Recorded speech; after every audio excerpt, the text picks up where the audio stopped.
को बंद कर दिया गया। वहीं ओपीडी का दवा काउंटर भी 2 बजे बंद हो जाता है, जिस कारण से मरीजों को यहाँ पर दवा नहीं मिल पा रही। ऐसे में मरीज अगले दिन फिर से दवा लेने के लिए अस्पताल आता है। देखिए, आपके सामने काउंटर बंद पड़े हुए हैं। अभी कितने दिन से पड़े हुए हैं। ये पेशेंटों की लाइन आप देख रहे हैं। दिल्ली की 1000 से ऊपर की ओपीडी है। एक काउंटर में दवाइयाँ मिल रही हैं, जबकि ये पेशेंटों को दूसरे दिन भी दवाई लेने के लिए, सिर्फ दवाई लेने के लिए दूसरे दिन आना पड़ता है। 2 बजे तक ये काउंटर खुला रहता है। 2 बजे के बाद जो पेशेंट बचते हैं वो अपने घर चले जाते हैं। उसके बाद में सिर्फ दवाई लेने के लिए उनको दूसरे दिन चक्कर काटने पड़ते हैं। ये बहुत बड़ी समस्या है। एक काउंटर आईपीडी का 5th फ्लोर पे भी बंद पड़ा। कुल कितने काउंटर हैं खोले गए यहाँ पे?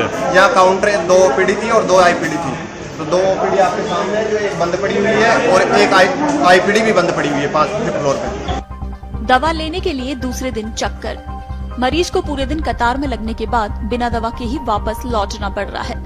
फार्मेसी काउंसिल ऑफ इंडिया के नियम के अनुसार एक फार्मासिस्ट लगभग 130 से 150 मरीजों को दवा वितरण कर सकता है, जबकि स्पेशलिटी ब्लॉक की ओपीडी मरीजों की संख्या 1000 के पार चली जाती है।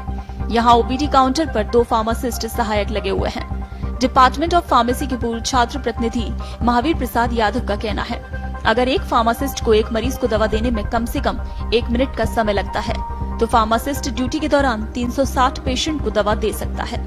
कई बार प्रशासन को अवगत करवा दिया, लेकिन काउंटर नहीं खोला गया, जबकि मरीज दूसरे दिन सिर्फ दवा लेने के लिए चक्कर लगा रहे हैं।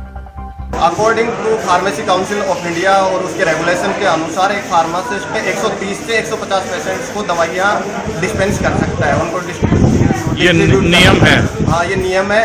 क्योंकि और अगर उसके अकॉर्डिंग एक्स्ट्रा भी देखा जाए तो अभी ये काउंटर है, लाइन लगी हुई है, सेकंड से काउंटर खुलता है। एक फार्मासिस्ट अगर 1 मिनट के अकॉर्डिंग भी 1 मिनट में एक पेशेंट को दवाई देता है तो भी 360 पेशेंट्स को मैक्सिमम वो दवाई दे सकता है। लेकिन अगर उसका जो डिस्पेंसिंग के साथ पेशेंट काउंसलिंग है वो उसमें कम होती है, तो इस चीज को सबको मद्देनजर रखते हुए प्रशासन को एक उचित डिसीजन लेना चाहिए इसके बारे। प्रवेश के साथ ही कतार का सिलसिला। मरीज के अस्पताल में प्रवेश करने के साथ ही उसका कतार में लगने का सिलसिला शुरू हो जाता है। पहले रजिस्ट्रेशन करवाने के लिए काउंटर पर जाता है और फिर करीब 1 घंटे में रजिस्ट्रेशन पूरा होता है। इसके बाद वो डॉक्टर को दिखाने के लिए चैम्बर के बाहर कतार में लगता है। अगर डॉक्टर कोई जांच लिखता है तो मरीज